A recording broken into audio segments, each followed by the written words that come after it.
It's time, reading time. Welcome to Reading Time with Amanda Brown. Moonday by Adam Rex. The moon hung full and low and touched the tips of trees. We whispered words like big and beautiful. Through the backseat window, I followed its flight, past the dark, sleeping park and the bright, empty streets. Then I drifted to sleep and was lifted to bed. The next morning, the moon was lower and larger and very nearly on the ground. It was in our backyard. I asked, "Why is it so large and low? Why is it in our backyard?" Dad said and rubbed his chin. "Pick me up." From Dad's shoulders, I brushed the moon with my fingertips.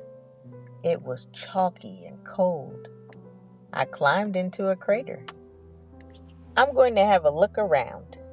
Mom said, "Okay, zip up your coat." I walked over and under and around to where Mom and Dad waited. What now? Morning had missed us. In darkness, the town awoke and went to work. At school, we slumped in desks and slept through lunch. I looked through my heavy lashes, through the window, through lean trees to see my blue moon staring back at me. In science, Miss Ellen wrote, "The moon has gravity that makes the tides turn." In English, she wrote, "Moon is a noun and sometimes a verb." In math, she wrote, 1 + 1 = moon. And then she blinked and stepped back from the board. "That's not right," she said. "I'm sleepy. Class dismissed." As I walked, I watched the weary townfolk. Hushed, they shuffled through slush and dozed off at stoplights. The band on Bleecker Street could only sigh into the microphone. "Lullaby, I love you. Shushalula, lullaby."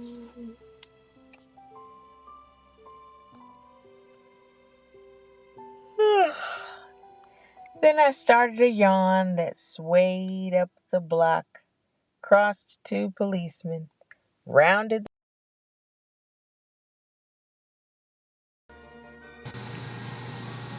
In my backyard, Mom and Dad tried to hide the moon under blankets and tablecloths.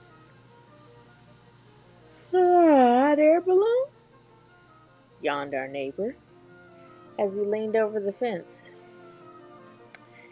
"Yes, I guess," my mom said. "It's the latest fad," said Dad. That was when the tide came in. It trickled into our backyard. The tide came in smooth and thin and settled underneath our moon. "Big," I said, "and beautiful." "Wet," said Dad. "It doesn't belong in our backyard," said Mom. "And I could do without the dogs." I said, "Maybe we should take it for a drive." So we drove with the moon in our window that night, through the bright empty streets, past the dark sleeping park.